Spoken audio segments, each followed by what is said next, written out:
नमस्कार, आप देख रहे हैं हॉर्नबिल टीवी और मैं हूं आपके साथ निशी भाटिया। बुलेटिन की शुरुआत करते हैं उत्तराखंड से आई कुछ खास खबरों के साथ। चमोली नंदानगर आपदा का आज तीसरा दिन है और तीसरे दिन भी मलबे में दबे लोगों को बचाने के लिए रेस्क्यू ऑपरेशन जारी है। हालातों का जायजा लेने के लिए मुख्यमंत्री पुष्कर सिंह धामी कुरुड़ हेलीपैड पहुंचे, जहां पर चमोली टीएम ने उन्हें हालातों की जानकारी दी और इसके बाद सीएम धामी चमोली नंदानगर में आपदा प्रभावित क्षेत्रों का स्थलीय निरीक्षण करने के लिए पहुंचे।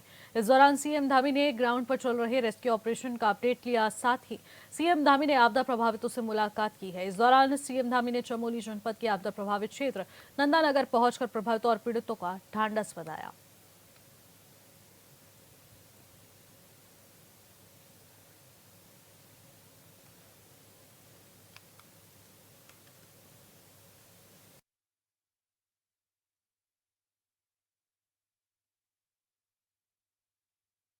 नरेंद्रनगर विधानसभा का दुरुस्त गांव गुजराड़ा भी आपदा से अछूत नहीं रहा। बीते 15 अगस्त की रात को बादल फटने से आए भयानक मलबे से किसी तरह परिवार ने अपनी जान तो बचा ली, लेकिन अपना घर खेत खलियान नहीं बचा पाए। परिवार का कहना है कि रात में अचानक से तेज आवाज के साथ मलबा आया और सब कुछ तहस नहस करके चले गया। खेत पत्थरों में तब्दील हो गए और खड़ी फसलें बर्बाद होकर रह गई। ऐसे में पीड़ित परिवारों का कहना है कि गुजराड़ा गांव तहसील नरेंद्रनगर के कोडराना ग्राम सभा का हिस्सा है। परिवार यहां पर सरकार से विस्थापन की लगातार मांग कर रहे हैं।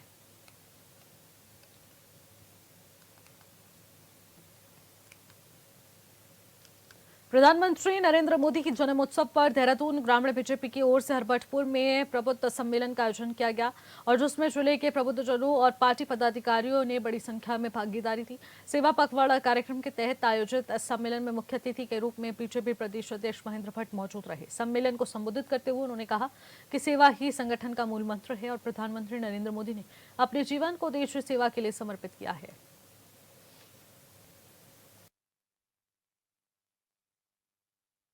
पखवाड़ा का कार्यक्रम चल रहा है उत्तराखंड, क्योंकि आपदा का क्षेत्र है, इसलिए यहाँ हमने देवी सेवा पखवाड़ा के रूप में इस कार्यक्रम को लिया है। अपने कार्यक्रम में कहा कि जहाँ भी देवी आपदा आई है वहाँ द्वारा सेवा भाव के क्षेत्र में जो कार्य हो सकता है वो करने की आवश्यकता है। जो दुखी हैं उनको जो आवश्यकता है उसकी पूर्ति करने की आवश्यकता है। वो दिशा कार्यक्रम है। मोदी जी के कृतित्व को लेकर हम लोग बहुत वरिष्ठ जनों की गोष्ठियाँ कर रहे हैं, प्रबुद्धजनों की गोष्ठियाँ कर रहे हैं, रक्तदान के शिविर चल रहे हैं और बहुत से स्वच्छता कार्यक्रम चल रहे हैं। अनेकों मोदी जी द्वारा जो देश के विकसित राष्ट्र बनाने में जो काम किया उनके प्रदर्शनी लग रही है। उसी प्रदर्शन में आज यहाँ पर विकास नगर डाक पत्र में कार्यक्रम है और हम सब लोग यहाँ उपस्थित हैं। सर, कई मंत्रालय खाली हैं, भरे नहीं जा रहे हैं, कहीं ना कहीं आम जन को दिक्कत तो हो ही रही है। अभी मुख्यमंत्री ने संकेत दिए हैं, बहुत जल्दी मंत्रिमंडल का विस्तार होगा।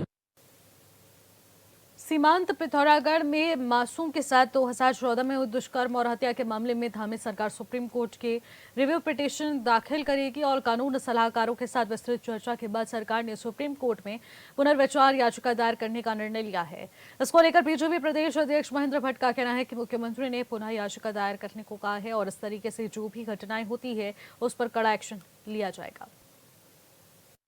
सरकार एक बार फिर से याचिका देखिए, माननीय मुख्यमंत्री जी पुनः याचिका दायर करने को उन्होंने कहा है। हम किसी प्रकार के जो इस प्रकार की घटनाएं होती हैं उसको हम कड़ाई से निपटना जानते हैं और सरकार ने इस कदम में मुख्यमंत्री जी का आभार व्यक्त करता हूं कि उत्तराखंड देवभूमि के अंदर देवतुल्य बहनों का जो इस प्रकार के अपराध होंगे उन पर कड़ाई के साथ सजा देने का प्रावधान।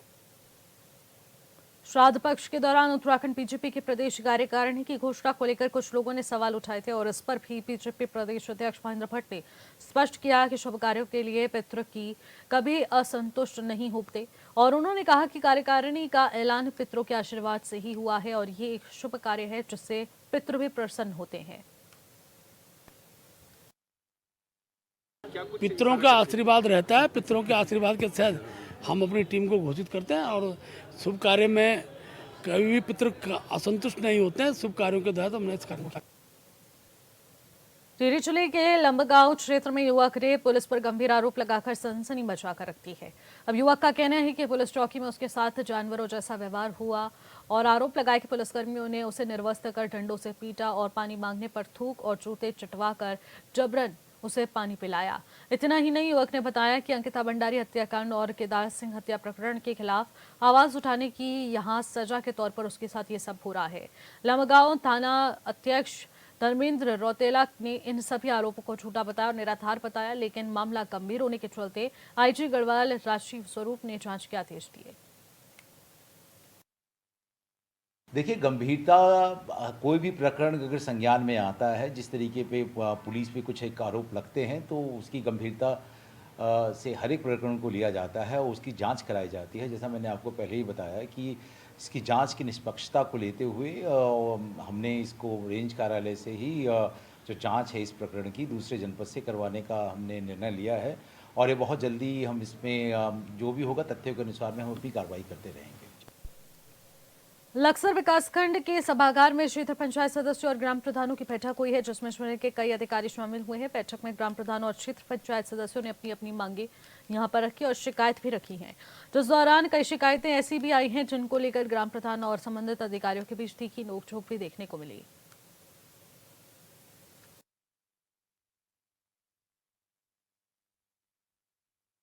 3 साल से औपचारिकता ही हो रही है। आज सीडीओ मैडम के हमने सामने भी यही बात रखी है कि यहाँ पे जवाबदेही निर्धारित होनी चाहिए। अगर कोई सम्मानित सदस्य, सदन का सदस्य कोई बात कह रहा है तो उसकी बात को सही तरीके से लेके चलना चाहिए। नहीं, जो बैठक में बड़े अधिकारी हैं वो तो उनकी तो जिम्मेदारी है, वो तो कहेंगे ही कहेंगे, लेकिन मेरा मानना है कि जो छोटे तहसील स्तर के, ब्लॉक स्तर के अधिकारी हैं वो लापरवाही करते हैं। जी, राशन कार्ड की स्थिति ये है कि हम पिछले 3 साल से ग्राम प्रधान हैं। हमारा मानना ये है कि जो परिवार यानी जिनकी शादी होगी, उनका परिवार हो गया, परिवार रजिस्ट्री की नकल होगी, या जो विधवाएं महिलाएं हैं उनके राशन कार्ड बनने चाहिए। लेकिन अभी तक 3 साल में मेरे गांव में 1-2 को छोड़ के आज तक कोई राशन कार्ड नहीं बना है। जो पात्र लोग हैं वो है ही नहीं उनके उसमें, लेकिन जो अपात्र हैं वो राशन ले रहे हैं।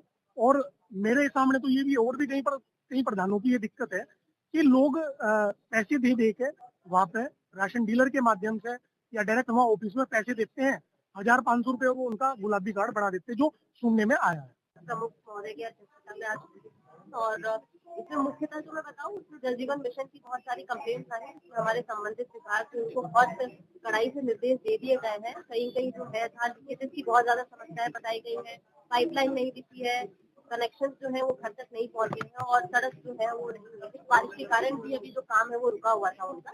इसमें भी उनके द्वारा आश्वासन दिया गया है कि स्थिति जो है वो 30 सितम्बर तक सुधार ली जाएगी। अगर 30 सितम्बर तक नहीं सुधारी जाती है संबंधित विभाग के द्वारा, चाहे वो जल निगम हो या जल संस्थान हो, तो उनके विरुद्ध कार्रवाई की जाएगी। इसके अलावा जो हमारी आंगनबाड़ी में कुछ गांव है जहाँ पे आंगनबाड़ी सही टाइम से ना खुलने और जन प्रमाण पत्र जो है ना जारी किए जाने की समस्याएं आ रही है, उसमें भी संबंधित सीडीपीओ को निर्देश दे दिया गया है। अगर कोई ऐसी व्यक्ति विशेष कंप्लेन है और अगर कोई आंगनबाड़ी कार्यकर्ता या फिर सहायता जो है वो काम नहीं कर रही है तो उनके विरुद्ध कार्रवाई की जाएगी।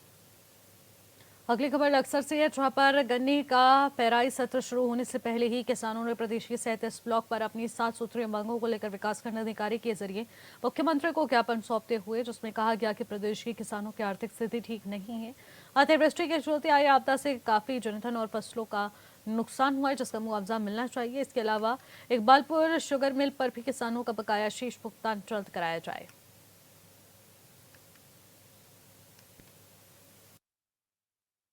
मिला ये तो जब भी चाहे कहेगा उसी टाइम तैयारी होगी। हमारी दिक्कत आ रही है इकबालपुर मिल से। इकबालपुर मिल पर हमारा 150 करोड़ के लगभग बकाया है, तो इसमें हम कम से कम लागत मूल्य के आधार पर किसान को 500 रुपये क्विंटल मिलना चाहिए।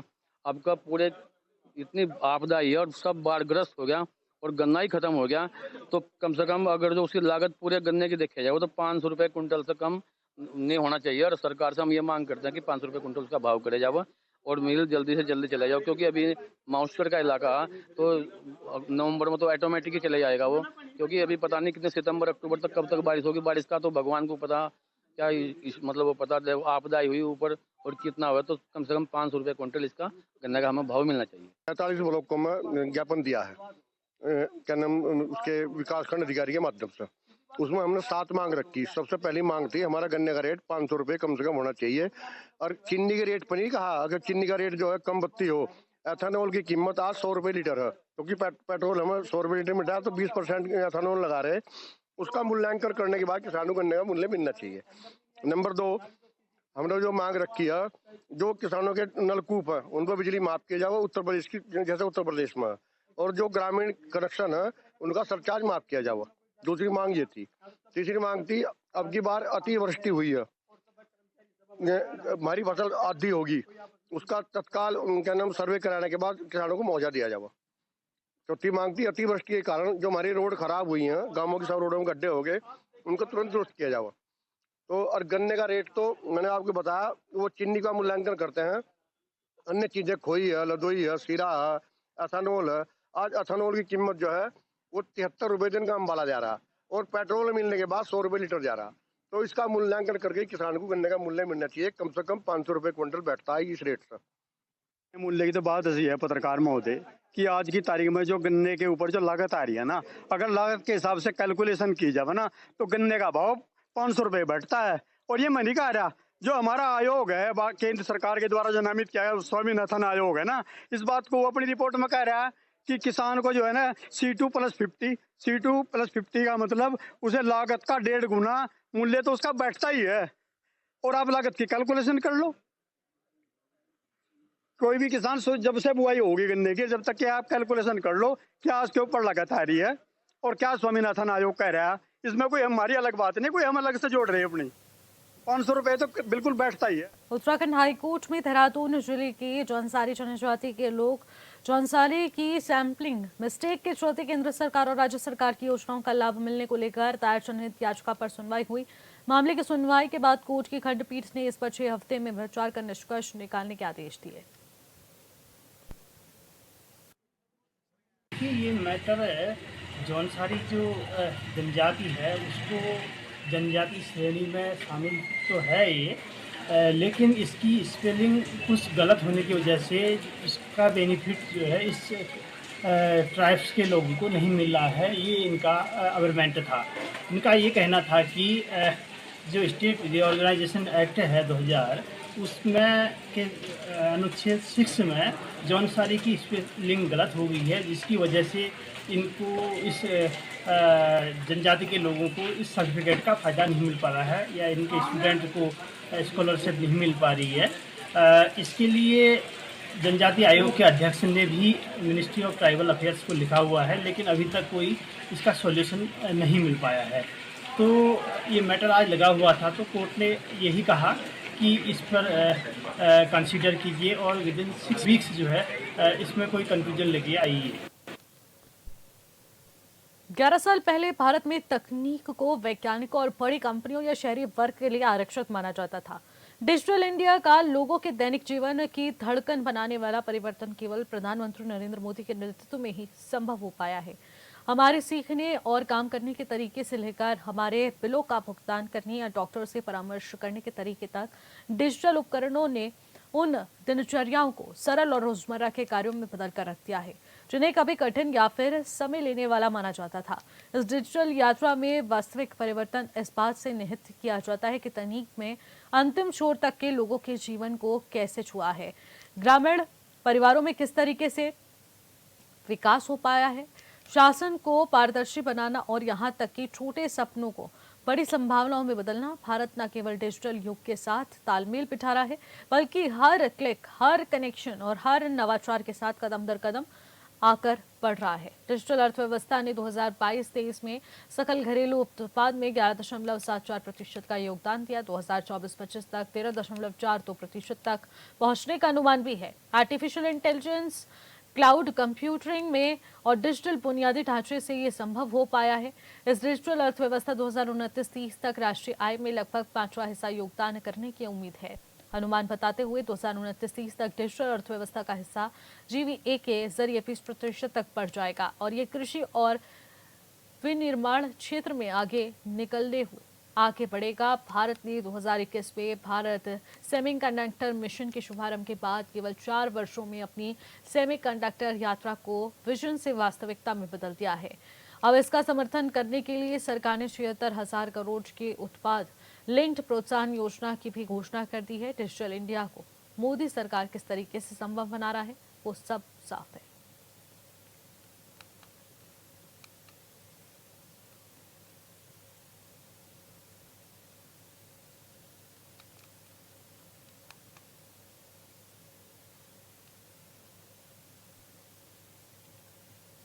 तो 4600 करोड़ की परिव्यय के साथ मंजूरी, 60,000 से ज्यादा छात्र सेमीकंडक्टर प्रशिक्षण कार्यक्रमों से लाभान्वित हो रहे हैं, जो कि एक बेहतर प्रयास है। देखिए एआई टेक्नोलॉजी का किस तरीके से प्रयोग हो रहा है डिजिटल अर्थ में। आखिरकार ऑनलाइन पेमेंट से लेकर डिजिटल युग में किस तरीके से हम लोगों ने कदम रखा है, वो सब किस रूप में सफल हो पाया है, वो साफ देखने को मिल रहा है। राष्ट्रीय सुपर कंप्यूटिंग मिशन से शोधकर्ताओं को किस तरीके से लाभ पहुंच रहा है और कैसे तमाम योजनाओं के जरिए इस नए मिशन की स्थापना हो पा रही है। मौजूदा वक्त में देवभूमि उत्तराखंड आपदा का दंश झेल रहा है और पिछले एक सप्ताह में कई इलाकों में अतिवृष्टि ने शहर से लेकर गांव की तस्वीरें बदल कर रख दी। 17 सितंबर को पीएम मोदी का जन्मदिन था, जिसे बीजेपी देश भर में सेवा पखवाड़े के रूप में मना रही है, लेकिन उत्तराखंड में बीजेपी ने नाम बदलकर दैव्य आपदा सेवा पखवाड़ा रख दिया है, जिस पर विपक्ष ने सरकार को घेरा।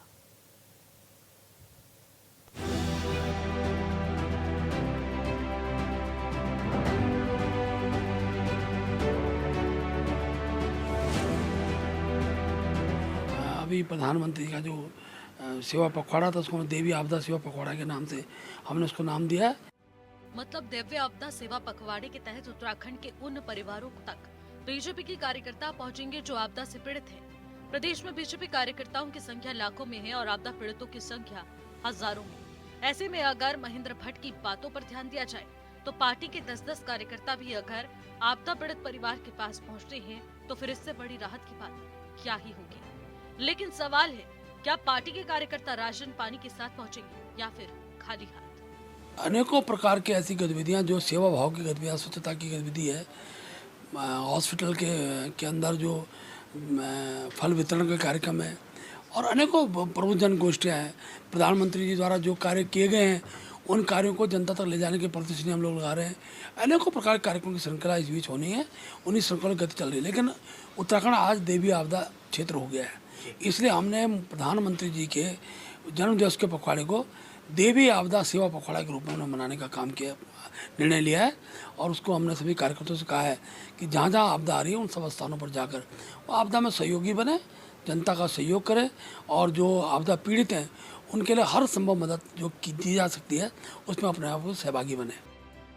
दरअसल उत्तराखंड में इस मानसून सीजन में ज्यादातर जिलों में आपदा से भारी नुकसान पहुंचा। देहरादून से लेकर चमोली तक कई लोगों की मौतें हुई। आज भी कई लोगों के शव मलबे में दबे हुए हैं, जिन्हें निकालने के लिए पीड़ित परिवार शासन प्रशासन से मदद की गुहार लगा रहा है। राज्य के सीएम पुष्कर सिंह धामी लगातार बैठक कर अधिकारियों को निर्देशित कर रहे हैं और राहत बचाव कार्यों पर जोर दे रहे हैं। देश भर में बीजेपी पीएम के जन्मदिन को सेवा पखवाड़े के रूप में मना रही है, जिसके तहत ब्लड डोनेट, स्वच्छता अभियान, प्रतियोगिताओं सहित कई तरह के कार्यक्रमों का आयोजन किया जा रहा है। और उत्तराखंड में बीजेपी दिव्य आपदा सेवा पखवाड़ा मनाने पर जोर दे रही है। इधर कांग्रेस ने इसे लेकर बीजेपी पर सियासी हमला बोल दिया है। कांग्रेस कार्यकर्ताओं का कहना है कि प्रदेश आपदा का दंश झेल रहा है और बीजेपी नाम बदलकर आपदा सेवा पखवाड़ा कर रही है। देखिए, भारतीय जनता पार्टी इस आपदा में भी अवसर तलाशने का कार्य कर रही है। पहले आपने ये तय किया कि प्रधानमंत्री नरेंद्र मोदी जी के जन्म दिवस के अवसर पर आप एक हफ्ते का पखवाड़ा जो है सेवा पखवाड़ा जो कार्यक्रम है उसका आयोजन करने का कार्य करेंगे। क्या प्रधानमंत्री मोदी जी इंस्टॉलमेंट में अपने बर्थ ले रहे हैं? जो आज प्रदेश में आपदा आई है उसके बावजूद भी उनका जो है पखवाड़ा मनाया जा रहा है, तो ये बड़ी शर्म की बात है। और दूसरी तरफ जब आपने देखा कि हर जगह से आपकी किरकिरी हो रही है, चाहे विपक्ष हो चाहे आम जनता हो, आपके इस कार्यक्रमों पे उंगली उठाने का कार्य कर रहे हैं, तब आपने नाम बदल दिया जी कि इसको अब सेवा पखवाड़ा कहने का कार्य करेंगे, आपदा सेवा पखवाड़ा कहने का कार्य करेंगे। अरे मुझे शर्म आनी चाहिए भारतीय जनता पार्टी को कि आप आपदाग्रस्त क्षेत्रों में नजर नहीं आ रहे हैं, कहीं दिख नहीं रहे हैं, कहीं लोग परेशान हैं, लोगों ने अपनों को खोने का कार्य किया। और मैं दूर क्यों जाऊं, दूर तो आप जा ही नहीं सकते क्योंकि पहाड़ चढ़ने में भारतीय जनता पार्टी के नेताओं की सांस फूलने लगती है। आप तो देहरादून आपदाग्रस्त हो चुका है, उसके बावजूद वहां तक भारतीय जनता पार्टी का एक भी नेता नजर नहीं आया। एक मंत्री नजर भी आए, वो भी जिलाधिकारी से बदतमीजी करते नजर आए। तो ये भारतीय जनता पार्टी का चाल चरित्र और चेहरा है जो आपदा में भी अवसर ढूंढने का जो है कार्य करती है। और ये बड़े शर्म की बात है। मुझे तो लगता है कि जो है जिस तरीके से ये प्रधानमंत्री जी का जन्म दिवस मना रहे हैं, ऐसा लग रहा है जैसे पता नहीं किस अवतार ने इस जो है धरती पर जो है अपना जो है जन्म लेने का कार्य कर लिया कि आपदा में भी आपदा पीछे है और नरेंद्र मोदी जी का जन्म दिवस पहले है। दैवीय आपदा पखवाड़ा में क्या कार्यक्रम आयोजित होंगे, पार्टी के कार्यकर्ता आपदा पीड़ितों की किस तरह से मदद करेंगे, ये कहना मुश्किल है। लेकिन इस वक्त अलग अलग जिलों में सैकड़ों हजारों परिवार ऐसे हैं जिन्हें इस वक्त सख्त जरूरत है।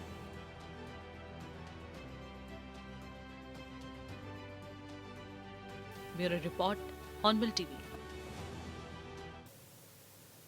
ग्रामीण क्षेत्रों में लंबे समय से जल भराव के चलते कई तरह की बीमारियां पनपने लगी हैं। मरीजों में किस तरीके से बीमारियां पनप रही हैं उसका अंदाजा अस्पतालों से लगाया जा सकता है, जिसको लेकर लक्सर स्वास्थ्य विभाग ने अपनी कमर कस दी है। आपको बता दें कि बरसात का पानी जगह जगह भरने से अब वायरल टाइफाइड बुखार समेत डेंगू के फैलने की आशंकाएं बढ़ने लगी। हालांकि अभी तक स्वास्थ्य विभाग के अनुसार लक्सर क्षेत्र में डेंगू का एक भी मामला सामने नहीं आया है।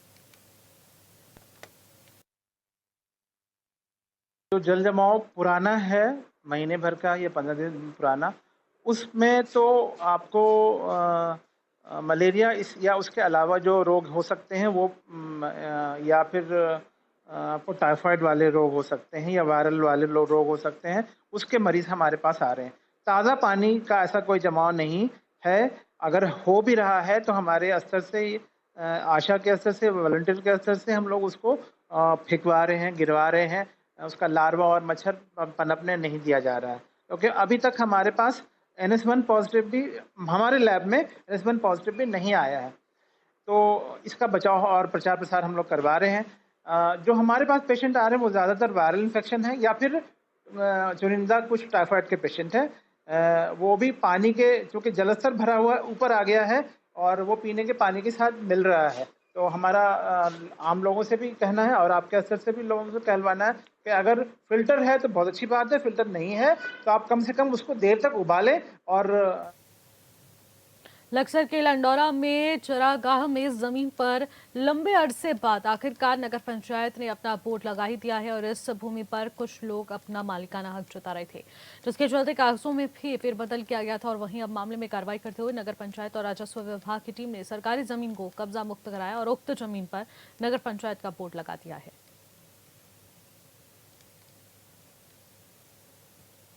फिलहाल इस बुलेटिन में इतना ही। आप देखते रहिए हॉर्नबिल टीवी। नमस्कार।